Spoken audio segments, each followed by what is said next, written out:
Gente, tudo bem? A gente vai corrigir o capítulo 5 hoje, né? Conforme eu tenho feito nessas aulas que eu coloco na plataforma. A gente vai dar uma corrigida. O capítulo fala sobre a América Latina e é um dos capítulos que vai cair na avaliação do terceiro bimestre. Tá bom? Então, vamos lá, vou dar seguimento aí. Divisão regional, divisão política, né? A gente falou bastante sobre isso. E essa questão de relevo, clima, falamos que a América é um lugar bastante extenso, né? Então isso também é uma questão muito marcante. Ao mesmo tempo que a gente tem um clima equatorial, a gente tem um clima polar, tá? Vamos lá. Qual regionalização divide o continente americano tendo como critério suas características físicas, né? Descreva essa regionalização.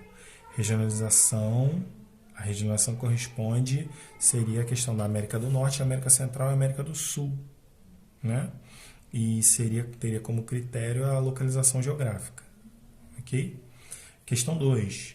Qual regionalização divide o continente americano de acordo com critérios históricos e culturais? Na verdade, critérios de colonização, né? Seria a América Latina, onde a gente vai ter a América do México para baixo, a América Latina, colonizado pelos países latinos, tá? E a América anglo-saxã, colonizada pelos países anglo-saxões, né? França, Inglaterra. Qual é a diferença principal entre as colônias de povoamento e as colônias de exploração? As colônias de povoamento têm o objetivo de ocupar, desenvolver e povoar aquela região, né? Fazer com que aquela região se desenvolva economicamente e futuramente socialmente, essas questões assim, tá? Já a colônia de exploração, ela quer retirar matérias-primas, né? Produzir itens e vender. Ela não se importa com questões regionais, ela se importa em produzir riqueza, extrair riquezas da região, explorar, tá? Como o próprio nome diz. Utilize a palavra a seguir, as palavras a seguir, e complete corretamente as frases. A. América do Norte corresponde apenas ao território de 3 países, além de uma possessão europeia. Tá? No caso, possessão europeia, a Groenlândia. A América Central corresponde à menor parte do continente americano. Ela é formada por um istmo e um conjunto de ilhas. O istmo seria uma parte que se afina, né? C. A América do Sul é a região do continente americano por onde passam as linhas do Equador e o Trópico de Capricórnio. D. A América anglo-saxônica é formada por apenas 2 países, Estados Unidos e Canadá. E E. A América Latina é formada por países do continente americano, que em sua maioria falam línguas de origem latina. Ok? Vamos lá. Leia o texto e responda as questões propostas. O que são rios voadores? O que são rios voadores que distribuem a água da Amazônia? Nesse momento, rios poderosos levam a umidade para as vastas regiões da América do Sul. Mas elas não são rios comuns, são rios voadores, né? As chuvas, gente. Assim que são popularmente conhecidos fluxos aéreos maciços de água sobre as formas de vapor que vêm de áreas tropicais do Oceano Atlântico e são alimentados pela umidade que se evapora na Amazônia. Esses rios de umidade que atravessam a atmosfera rapidamente sobre a Amazônia até encontrar com os Andes causam chuvas a mais de 3 mil quilômetros de distância no sul do Brasil, no Uruguai, no Paraguai e no norte da Argentina, e são vitais para a produção agrícola e a vida de milhões de pessoas na América Latina. Tá? Qual a influência da floresta amazônica sobre o clima da América do Sul? É descrita no texto, essa questão das chuvas, né, gente? Essa dinâmica das chuvas lá da floresta amazônica vai gerar as chuvas que vão irrigar a nossa região aqui também.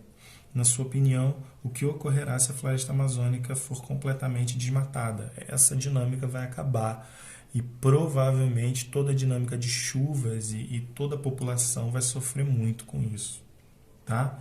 O clima na América Latina é afetado pelos fenômenos climáticos El Niño e Laninha.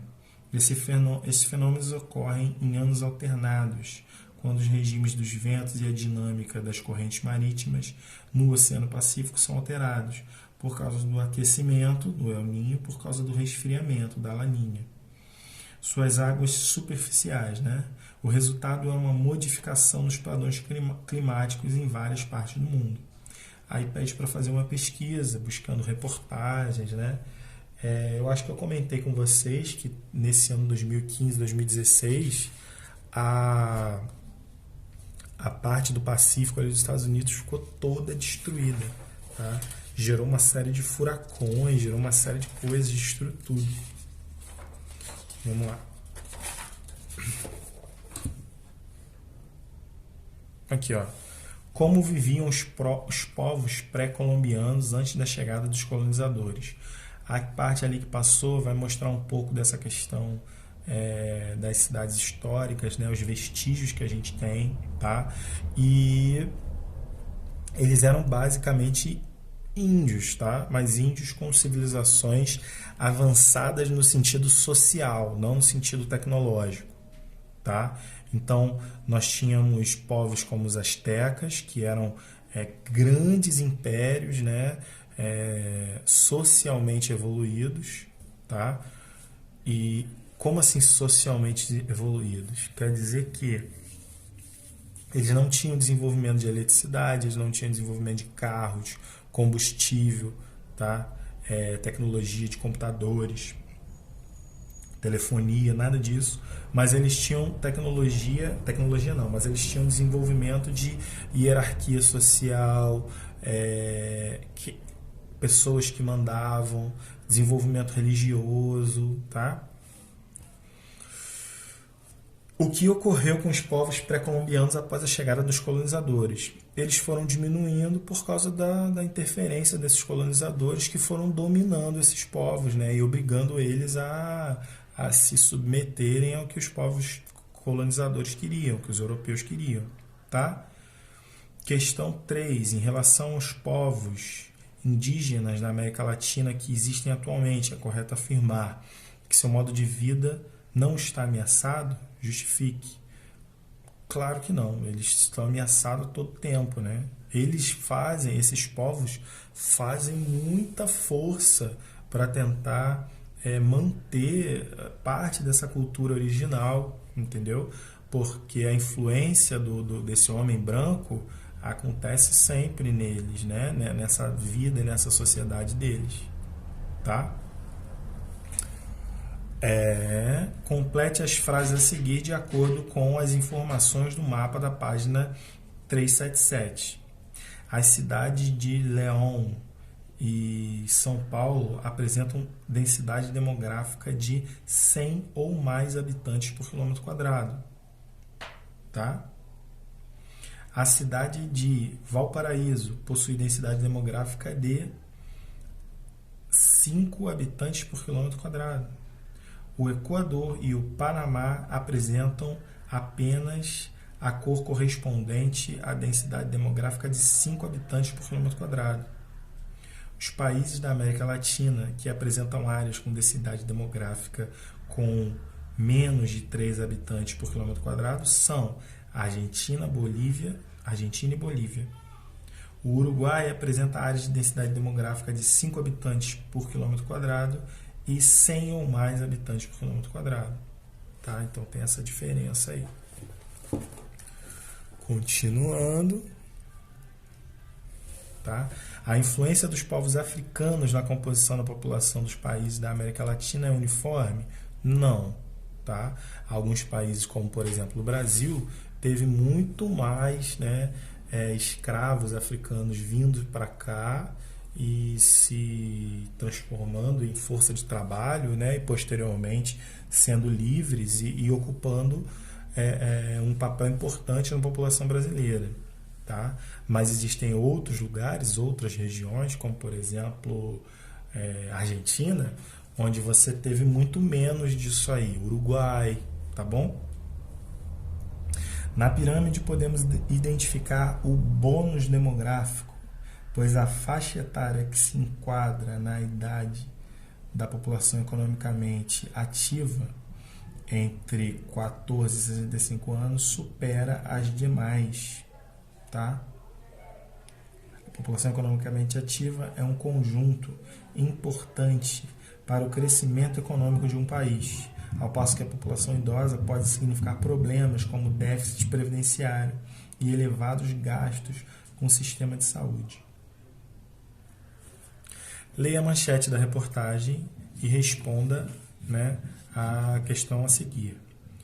População de idosos na América Latina e Caribe deve superar a de crianças em 2036, prevê CEPAL, Comissão Econômica para a América Latina. Gasto público em seguridade e assistência social registrou um aumento significativo nas últimas 2 décadas para atender ao aumento da população idosa, mas ainda é insuficiente.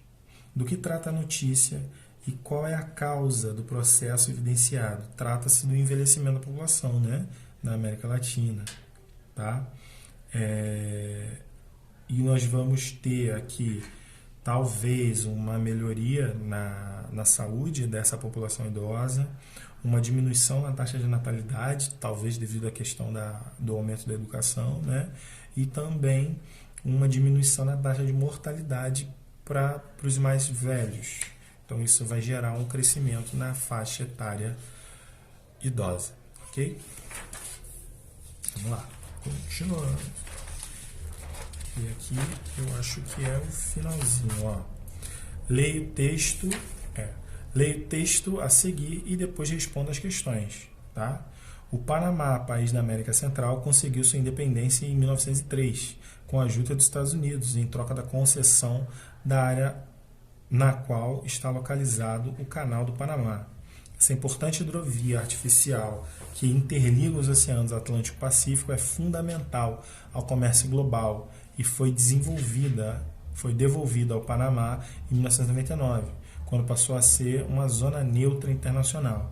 É um dos mais importantes e movimentados canais do mundo, pelo qual passam navios cargueiros ligando pontos de várias partes do planeta. Tá? É como se fosse um elevador de barco. Porque o Canal do Panamá é fundamental para um comércio mundial, porque ele une, né, 2 oceanos, tá? Numa zona muito pequena. Se a gente fosse transitar de barco, por exemplo,